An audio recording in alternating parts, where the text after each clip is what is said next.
RMZ, la radio municipale de Ziguinchor.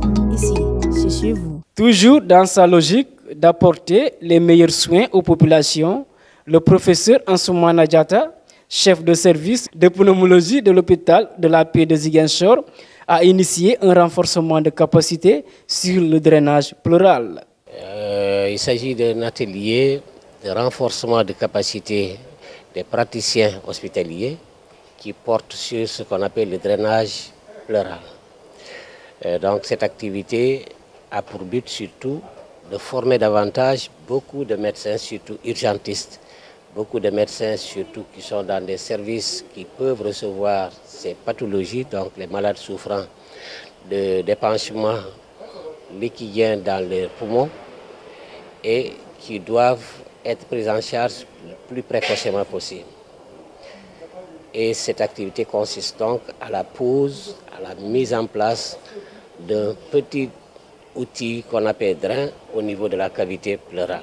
L'initiateur revient sur les grandes lignes de la formation qui regroupe des médecins urgentistes. Les différents aspects consistent donc à mieux, disons, parler, en tout cas former sur d'abord les maladies elles-mêmes.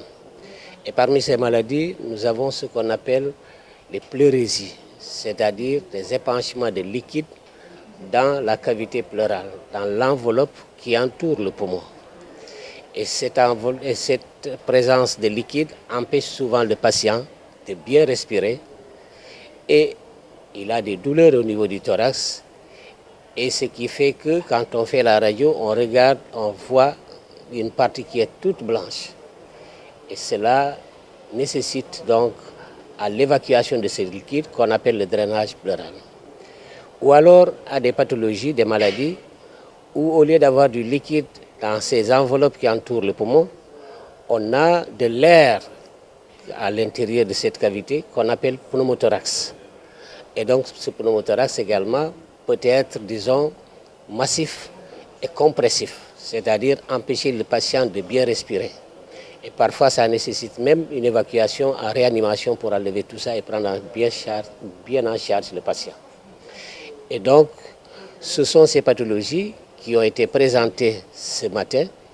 Et après, ce sera maintenant la formation sur comment enlever ce liquide ou comment enlever cet air des poumons. C'est ce qu'on appelle le drainage pleural. Les participants se disent satisfaits de cette formation qui les permettra d'apporter des soins de qualité à la population. Je me permets déjà de saluer la très belle initiative du professeur Ansoumana et de toute son équipe parce que cet atelier va nous permettre de prendre en charge de façon efficace non seulement le diagnostic mais aussi la prise en charge dans pratique des pathologies pleurales. Ça nous permet de pouvoir donner à la population des soins de qualité et surtout de bonne qualité et dans des conditions très rapides. Étudiante en 7e année de médecine, Ariel invite ses collègues à prendre part à ce genre de formation qui les permet de faire la pratique. Donc je vais lancer un appel vraiment fort à tous mes collègues qui sont étudiants. C'est vrai que c'était payant, mais ça en vaut la peine. Ça en vaut la peine parce que c'est un moment de pratique, un moment de consolider ce qu'on nous apprend dans nos salles de classe. Et ça nous permet vraiment d'être proches de nos aînés qui sont des praticiens sur le terrain. Ça nous permet d'avoir des guides vraiment non seulement théoriques, mais surtout pratiques et efficaces.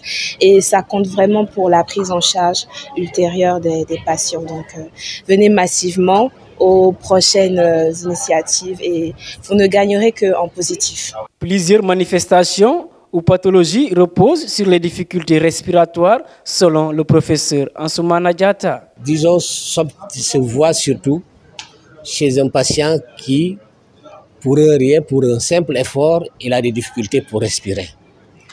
Ou alors qui brutalement ressent une douleur très intense au niveau du thorax, qui est associé à une difficulté pour respirer. Ça peut être dans un contexte de fièvre ou alors dans un contexte, disons, il n'y a pas de fièvre. Et ça peut être également dans un contexte de douleur tout simplement.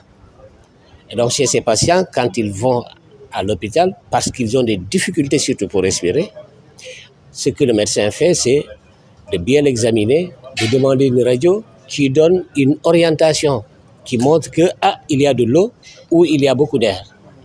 Et quand il y a ça, le médecin s'active très rapidement pour maintenant aller rapidement vers la pose de ce drap. Donc ce sont ces seules manifestations qui reposent sur des difficultés respiratoires et des douleurs le plus souvent peuvent survenir de façon brutale. Oui, nous demandons à l'État de faire beaucoup d'efforts pour que les praticiens hospitaliers puissent être formés de façon continue dans ce type comme dans d'autres types de formations. Il n'y a pas seulement ce drainage, il y a beaucoup d'autres du côté de la pneumologie. Il y a ce qu'on appelle la ventilation non invasive.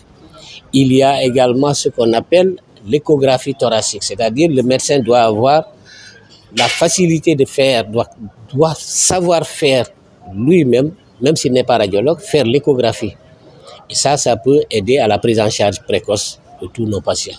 Ces 2 jours riches en échanges ont permis aux jeunes médecins de gagner en expérience et d'apprendre auprès de leurs aînés pour mieux relever les défis qui les attendent. RMZ, la radio municipale de Ziguinchor. Ici, c'est chez vous.